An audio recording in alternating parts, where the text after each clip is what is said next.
Hey everybody, welcome back to the channel. Welcome back to some more Warpforge. We've gotten to cover so many different things over the last couple of weeks, and I'm really excited to revisit the Ultramarines campaign report, which will be part 2 here, and give a little bit of a sense of where I'm at, because we are moving on to Eldar. That's what's in the works now, and I just kind of wanted to give a little bit of perspective on where my campaign is at, where my deck is at, where the Forge is at, because I have started dabbling with the Forge a little bit more as my collection has grown, and just showcasing what I'm calling Calgar Cars Control, so that all of you can kind of see how that might look a little bit different than Varro. And I will say I love the discussion, especially in the Discord, about is Varro better than Marnius, Calgar? Should we be crafting him? We're not sure. Because I had honestly more legendaries than I knew what to do with, getting the Ultramarines premium from the Warpforge team. Thank you so much again for that. I was like, yeah, let's make Marnius. Let's work on some deck lists and see what we like. I will say the deck lists are pretty similar between Varro and Marnius, who we'll be talking about today.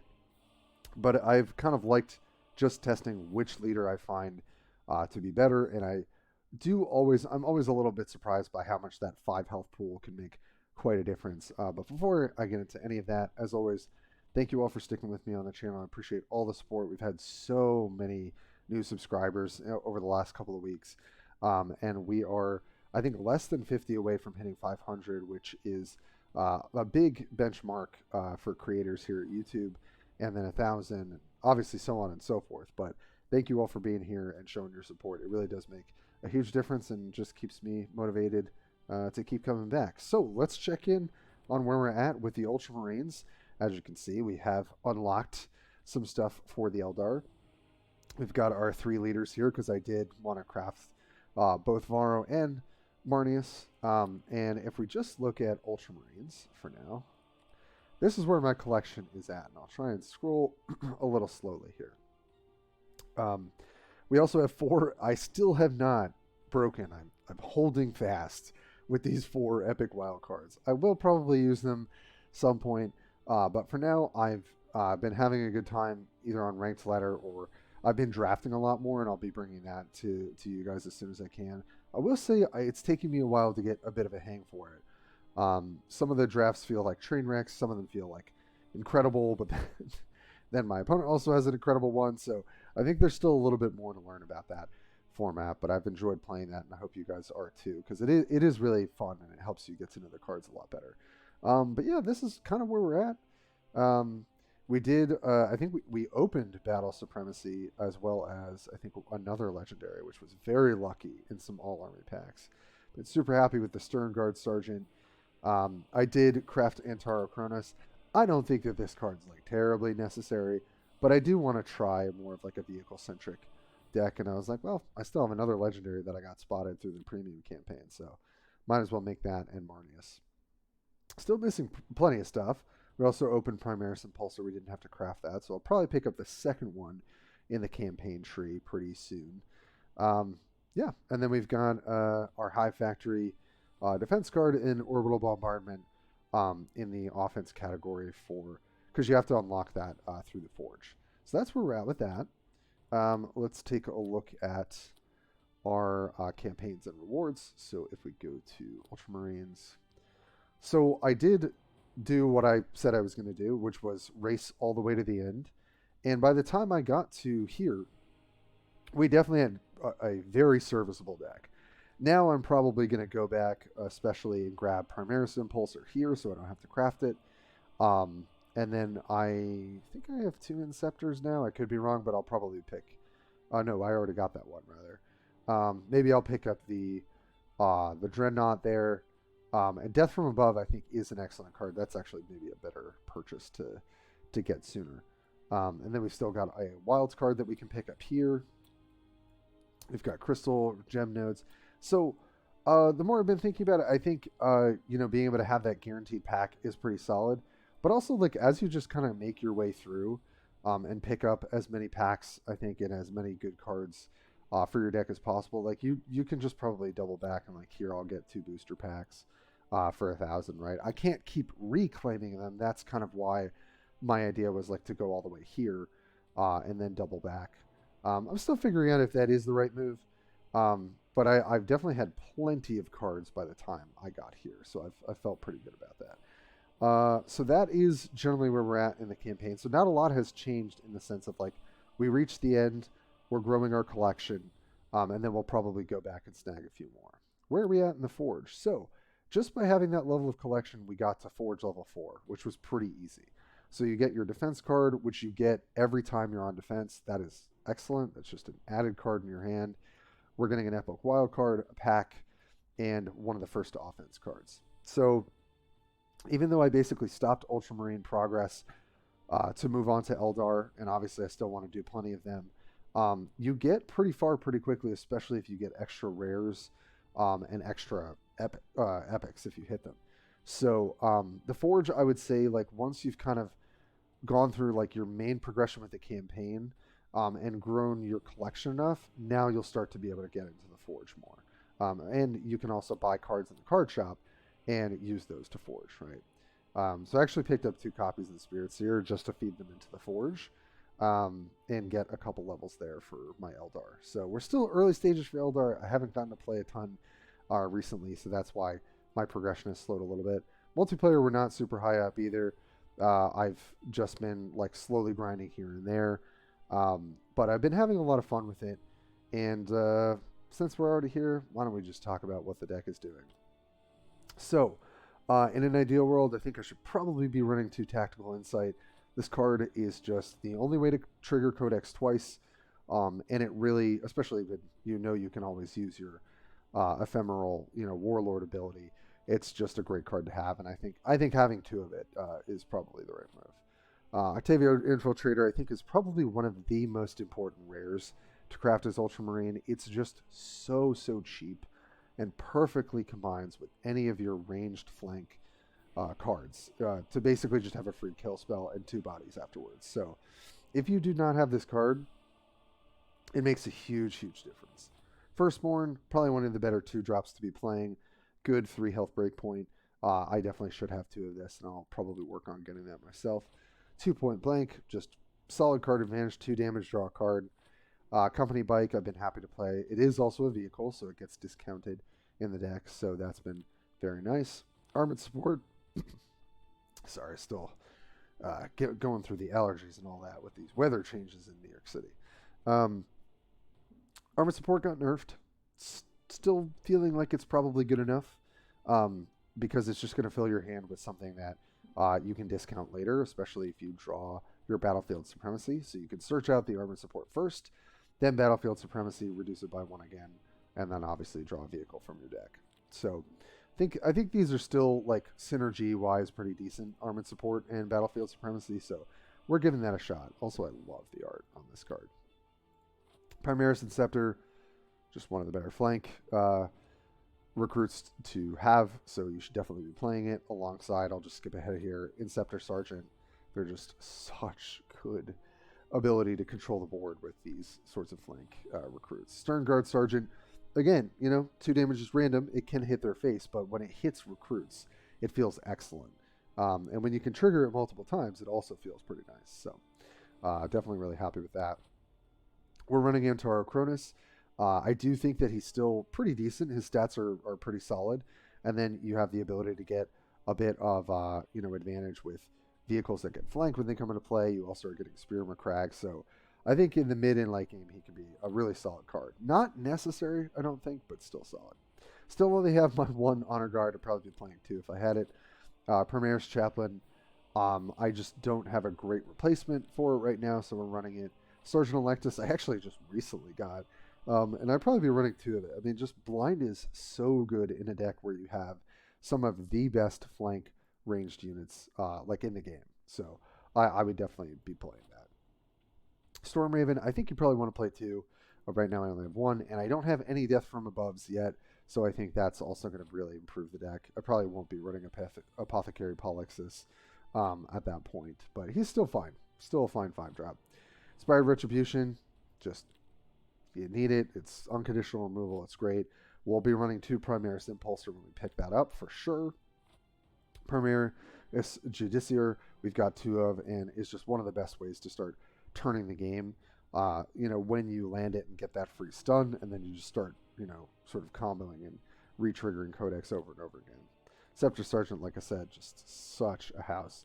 And then I am trying the one of Repulsor Executioner, just as an extra late game option, in the fact that it can get reduced by Battlefield Supremacy, or potentially I can draw it. So I just think I'm trying to go way over the top with this deck. And I've just had a lot of fun with it, and I think it's just as competitive as my sort of like Varro mid-range deck. So let's snag a game and get into it. Okay. Well, Infiltrator I'm always happy to combine. I like the Impulsor as well. And Inspired Retribution you should just keep in your hand, probably always against Chaos. So we'll just hold on to these for now. Since they tend to stack buffs on 1 or 2 targets, and you kind of have to answer them, these are all just pretty solid cards to have. Alright, well. And because I think we are sort of the late game deck, I'm probably not going to attack here. But I will just draw my card and end the turn. And I think with this hand, so I could hold the armor support and just run out the Stern Guard Sergeant, but if we're not under a ton of pressure, which we're not, then I'd rather just get this rolling. Sweet, I'll just snag another Impulsor. That seems very good. And then we can maybe go Impulsor into Impulsor next the next 2 turns, which after slamming a Chaplain would be pretty nice.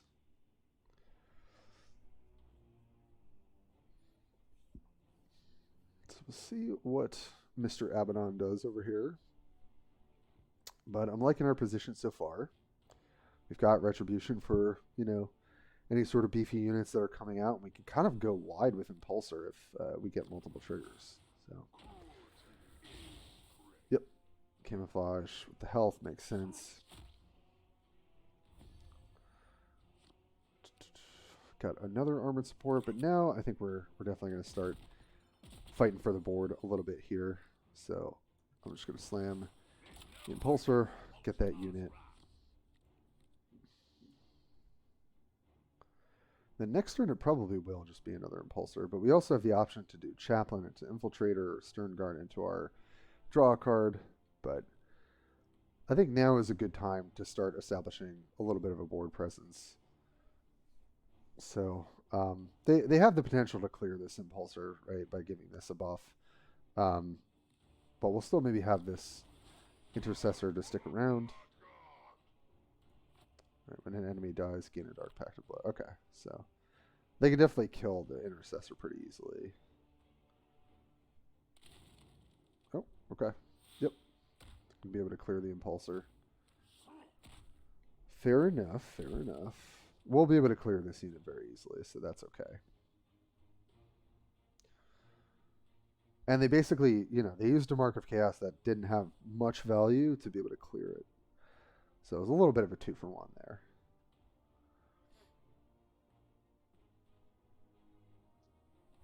Yep. Okay. Alright, well. Just clear this relatively easily. And then let's just play another one. Now we do have to watch out for what is it, Helldrake Strike. So next turn I'm not going to be trying to play a bunch of stuff. Maybe it's just armored support into Stern Guard. Because we don't want to get too hosed by Helldrake Strike. But if we get to make another another unit, it might just kind of miss the targets that it needs to hit. So. Okay, and then are we going to put another mark on here? I wouldn't be surprised.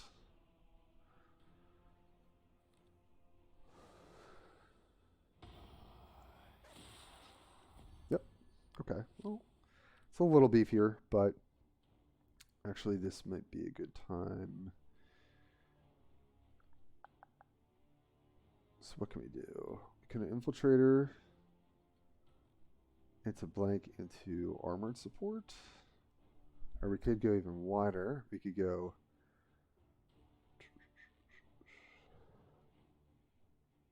Or we could do Infiltrator, Stern Guard into Tactician. I think that's a little bit better and then insulates us a little bit more from Helldrake Strike.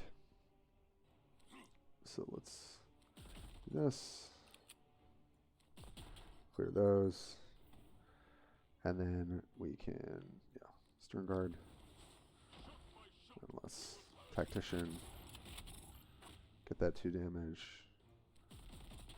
Attack there. Alright, so now if they Helldrake, it's only going to hit 3 targets. So we're still going to be relatively healthy here. And then if we get to slam Chaplain next turn, should be pretty good. Yep, there it is. See what survives. Nice. Excellent. And it hitting our Warlord was perfect. Yeah. Yep, I had a feeling that was going to come if they whiffed on that. Oh boy. Yep. Makes sense. Makes sense. All right, let's play another quick one because that was very quick. So yeah, this is our definitely beginner Marneus Calgar deck. We don't have all the optimal stuff, but so far I've been pretty happy with it. I'm going to throw definitely the Executioner back, but I'll keep Antaro Cronus. Still think he's like a fine 4-drop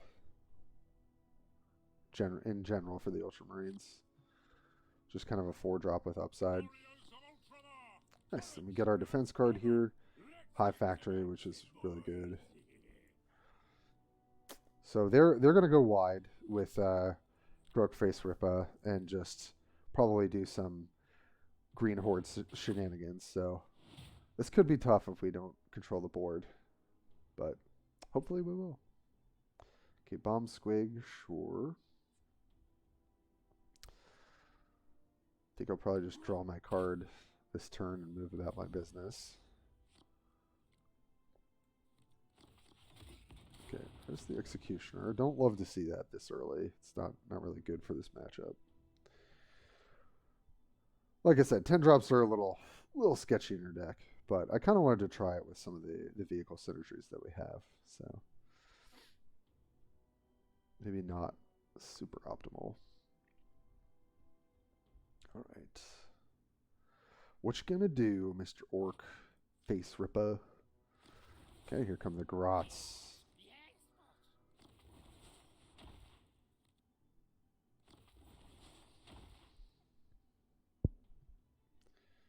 Alrighty. Probably just going to run out Armored Support next turn. Try and fish for a Dreadnought, potentially. Other option is to Company Bike, but just gets cleared so easily. Don't really think that's what I wanted. Perfect. There is also Impulsor. But I think Dreadnought's going to be really important for this matchup. And with High Factory, we can do it on turn 6. So that's probably what we want to set up. Next turn of 4, we probably just run out Antaro.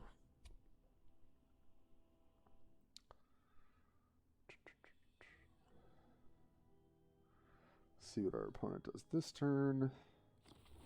Okay, maybe they're gonna get a big knob. Yep, looks like it. Well, we can clear that pretty easily. Now I'm a little less incentivized to play Antaro. So I probably will not.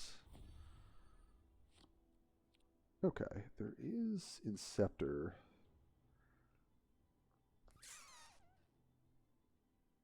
That's not even really a good play either. You can just point blank shoot this. Draw a card.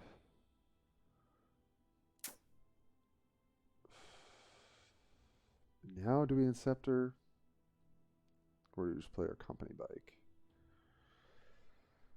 Oh, the thing is, I think this Dreadnought's pretty important, but I also do not want to take this much damage, so I don't think I can afford to. This allows me to clear it, and I can save Inceptor for maybe something a little bit more important. So let's do that.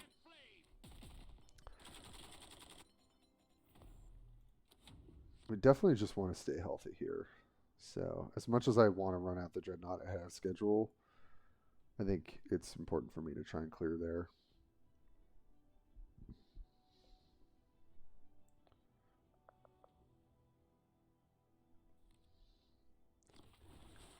Shoot a boy. Okay. And an orc boy. Sure, sure. We definitely need to clear Shooter Boy. That's very important. Yep.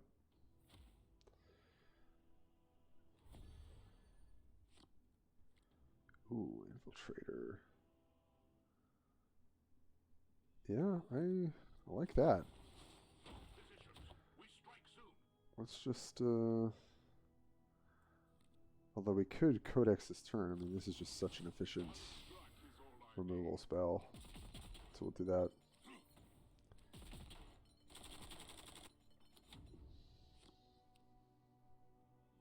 Next turn we can maybe Chaplain plus Codex. Yeah, I mean, I'm liking our position. Usually it's by like turn, what is it, turn 5 or 6 that you can go off of the Green Horde. They're not really using their ability every turn. I don't think they've used it once, actually. So I'm pretty happy about that. Generally, the way you want to play this, and I have a video on it from the alpha, you want to just like keep filling your hand like multiple turns and then to Green Horde with a bunch of units. So it's not really what this player is doing, which is good for us because that's a lot scarier. All right, well, we have a pretty decent time clearing the boys down here, so that shouldn't be too bad for us. Judiciary. Oh, we don't have a really good way to trigger that. So, questions. Well, what do I want to do?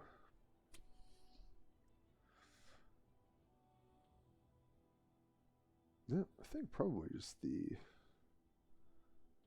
So that actually Cronus isn't doing a whole lot in this hand.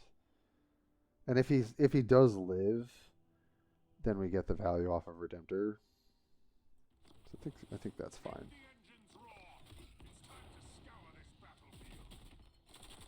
We'll hit there, and then I will hit here, just on the off chance that this might stay on the board.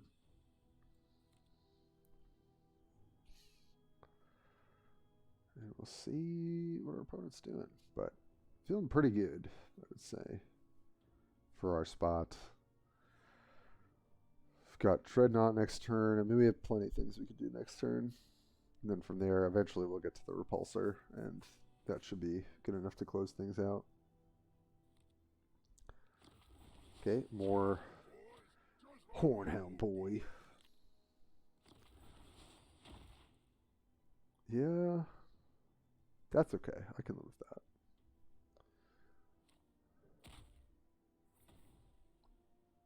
All right, we're gonna clear here. Yeah, makes sense.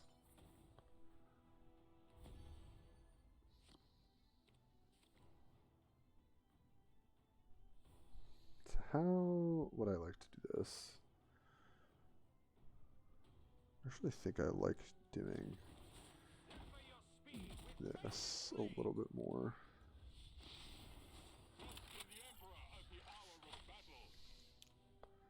Yeah, and this gets to attack. Perfect. All right. So we can't play Redemptor and trigger the Codex, which pushes it back a little bit, but we'll go to 8 and we can just do probably Judiciary into Sergeant, get a Vanguard unit going. And then we'll just start triggering the Chaplain over and over again.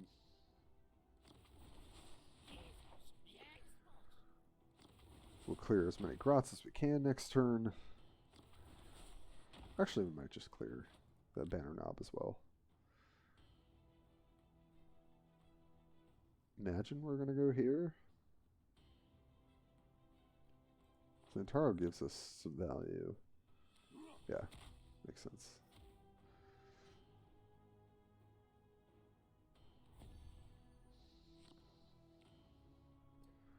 Ooh, and we got attacked Tactical Insight. This card is just so good at points like this. So we can go Redemptor, and then refill, and then play Sergeant. So that, I think that is... Although we miss out on double Codex, though.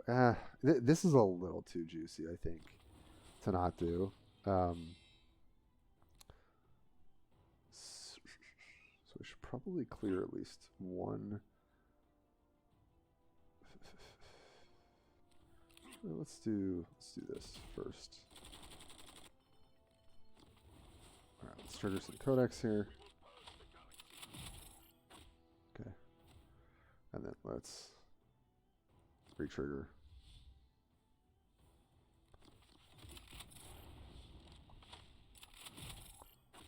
Okay, got that done. All right, we just go here.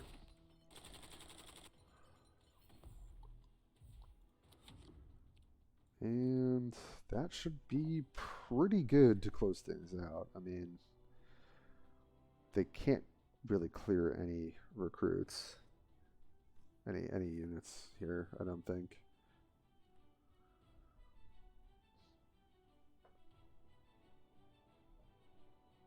Whenever they're not using this ability, it just feels like just ripping a buff troop out of your deck every turn is pretty good. So... not really sure why they're not doing that.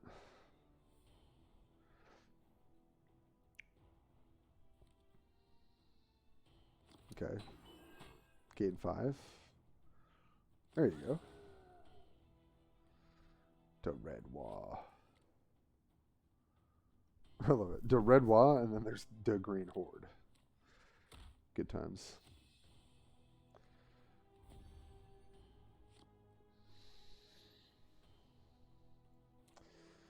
Yeah, I think this is quite enough. 6. Oh, we actually don't have as much as I thought. It's okay though. Should have triggered Codex first. Wow, just spewing this turn, unfortunately. Oh, 2. Good thing I got lucky. Jeez. Bit of a long day here, folks. Sorry about that. That's not how you should play this game. Oh, goodness. Well, we got 2 quick wins. Not bad. And, oh, nice. Yeah, we got our skulls. Oh, shoot. I meant to claim that under... I meant to claim that under Eldar. Whoops. Well, got some points for our Ultramarines mission. Well, thanks for hanging out, folks. Just throw this up, some closing thoughts. So yeah, probably shouldn't be playing Executioner. I just think you don't need it. You just have so much card advantage anyway. But I do. Marnius's health can be a big game changer in a lot of it. Just to throw up so you guys can see my updated VAR list, which I don't think is that different. Sorry, where are we? Collection. Yeah, so we're running it's sort of a low to the curve. I've got Calcius at the top. I think I still have Blade Guard Veteran in here. Yeah, so still we do not have the best cards by any stretch, but we've got very serviceable decks, and my kind of attitude right now is like, we've got some serviceable decks, awesome, let's go do that, and then move on to the other factions. So, as a little sneak preview, here's where we are with my with the Eldar. Jeez, I still have to navigate this. So we're moving our way through the Eldar campaign here. I'll definitely talk about kind of the decisions I made here in my first Eldar video, but we're cruising along, and I should have something for you folks, if not this weekend, very shortly. So thank you as always for joining the channel. We'll definitely have some more Warpforge coming up as I can get these videos out to you. We'll have some draft content. We're going to have other decks coming up. And let me know what else would be helpful to post to the channel. So thank you as always, and I will catch you next time.